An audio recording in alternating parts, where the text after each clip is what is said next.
Hello, मेरा नाम सौरभ है और मेरे हेलो से आपको अंदाज़ा लग गया होगा ये कोई रेगुलर न्यूज़ या पॉलिटिकल वीडियो नहीं है। ये वो सेगमेंट है, ये वो सीरीज़ है जिसका हम पूरी साल इंतज़ार करते हैं। मुझे उम्मीद है आप भी करते होंगे। इस सीरीज़ का नाम है ऑस्कर वाली फिल्म है। ऑस्कर वाली फिल्म में आज की फिल्म है पैरासाइट। 2020 के ऑस्कर में से 4 अवार्ड मिले हैं।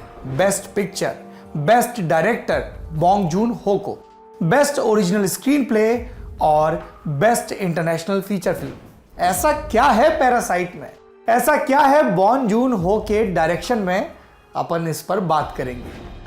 वो गंध कहां से आ रही है? मिस्टर किम की गंध, वो जो कार में बहती रहती है। कैसे डिस्क्राइब करूं उसे, कैसी है वो? जैसे किसी पुरानी मूली की बास, या फिर जब आप कोई चिथड़ा उबालते हो, ये कुछ वैसी ही बास है। ये बयान है मिस्टर पार्क का, साउथ कोरिया का एक धनी आदमी। ये फिल्म जिन 2 परिवारों के बारे में से है, उनमें से एक परिवार का मुखिया।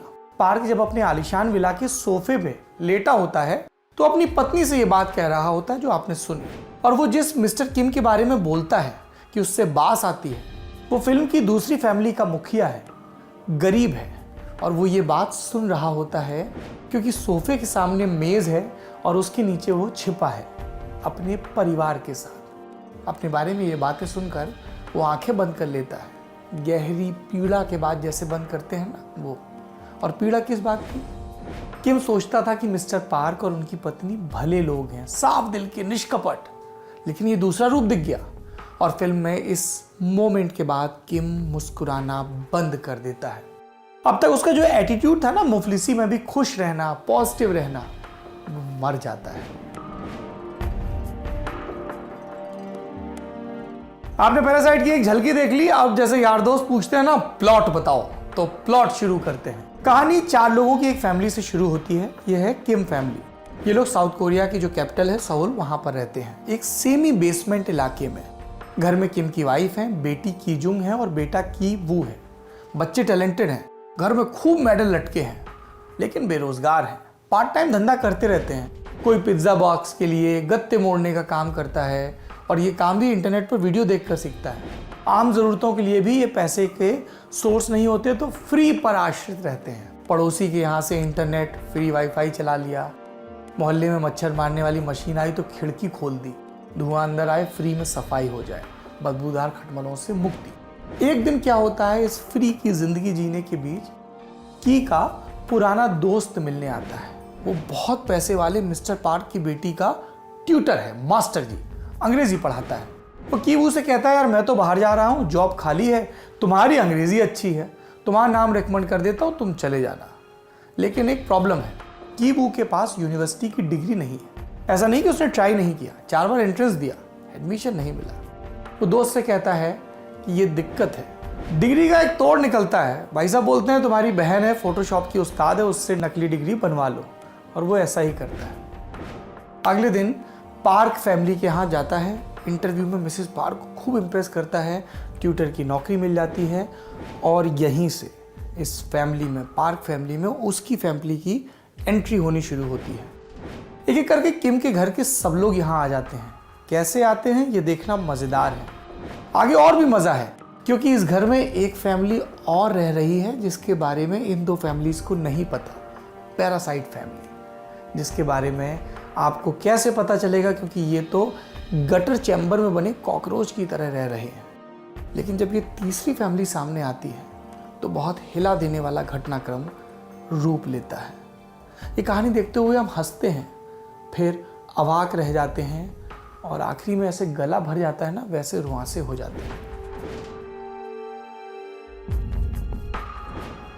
आपको एक ताकतवर सीन की झलक दिखाता हूं, क्योंकि ये सुघड़ फिल्म है, जिसको बोलते हैं ना टाइटली निटेड फिल्म। थ्रिलिंग है, विजुअली बांधती है, एक्टिंग ज़बरदस्त है, स्मूथ एडिटिंग है और बारीक सामाजिक विवेचना है।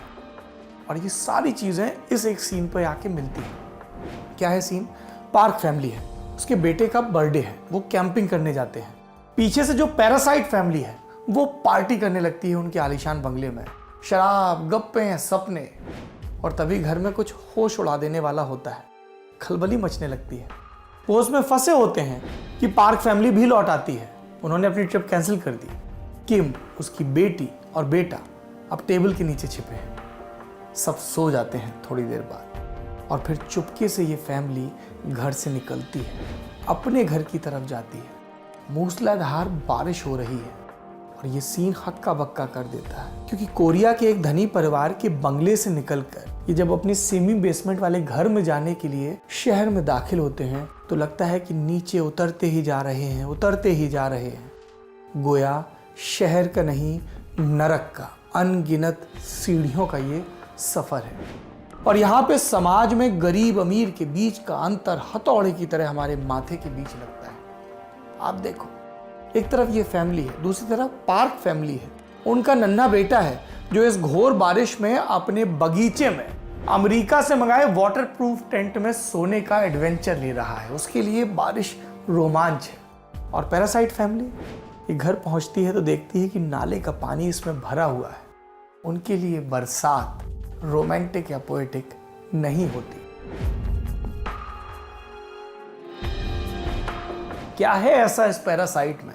कुछ सीन्स बताएं, कुछ बातें बताएं। इसका जो मर्म है, क्रक्स है और जो मैसेज है, आपने सुनी होगी वो बात, सबसे बेस्ट आर्ट वो होती है जिसमें हम विलेन नहीं खोजते। इस फिल्म में कोई बुरा नहीं है। ये कमेंट करती है कि हमारी जैसी सोसाइटी जिसमें कैपिटलिस्ट सिस्टम है, वहाँ कैसे गरीब और अमीर की खाई बढ़ती जा रही है। ये सत्य है, इसका इलाज खोजा जाना ज़रूरी है। एक सीन बताता हूँ आपको, उससे फिल्म का मर्म और स्पष्ट होगा।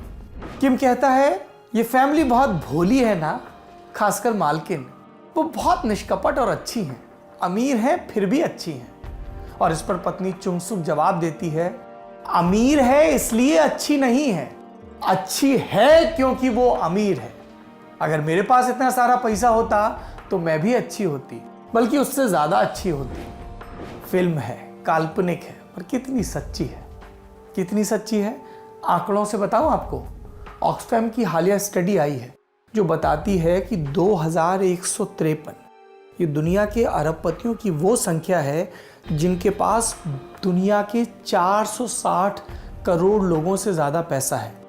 तराजू सोचिए, एक तरफ 460 करोड़ लोग, एक तरफ 2153 लोग, दोनों के पास बराबर पैसा है। कैसी बराबरी है ये?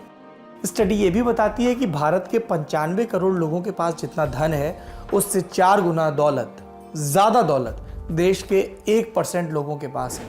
ये परेशान करता है ना आपको, हमें भी करता है। और यहीं पर फिल्म हमारे साथ कनेक्ट करती है। फिल्म है तो लोग हैं, वही तो बनाते हैं।